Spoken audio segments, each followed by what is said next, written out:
As the Afghan government and the Taliban talk peace under a US-led meeting in Doha earlier this year, recent attacks in Kabul and other parts of Afghanistan have cast doubt in restoring peace and end decades of war. The latest terror attacks have not been claimed by the Taliban, but by ISIS. Islamic State Khorasan province, known as ISKP or ISK, is the branch of ISIS operating in Afghanistan. It is believed that most of the ISKP or ISK fighters are from Pakistani Taliban. In a huge revelation in August 2020, Masood Andarabi, then acting Interior Minister of Afghanistan, claimed that Shahab al-Muhajir, ISKP's leader, was a member of the Haqqani network, a group known for its close ties with ISI. Before Muhajir, ISKP was led by a Pakistani national, Maulavi Abdullah, who had links with Lashkar-e-Taiba.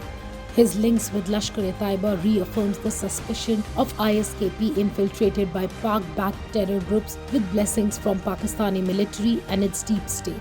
LET has been operating with ease in Pakistan under different pseudonyms. With the Afghan Taliban engaged in peace talks, Pakistan seems to be finding an alternative in ISKP to cause trouble in Afghanistan. Security analysts also believe that ISKP's top leadership has been infiltrated by the Pakistani intelligence groups, and Pakistan has been supporting Afghan militants for a long time for their sinister goals.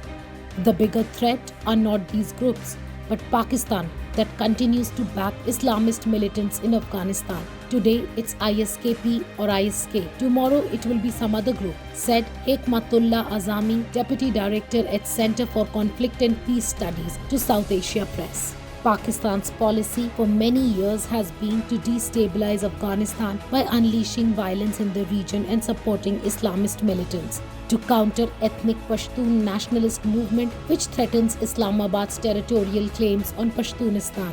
The Pashtuns form Pakistan's largest ethnic minority and have been persecuted by the state for decades. Recently, a massive number of protesters participated in a Pashtun unity march condemning the re-emergence of terror groups and forced disappearances, long pending demand to produce missing persons to courts, their internal displacement, ethnic stereotyping, abductions by the security forces, fake encounters by the state, and Pashtuns being made target of military operations.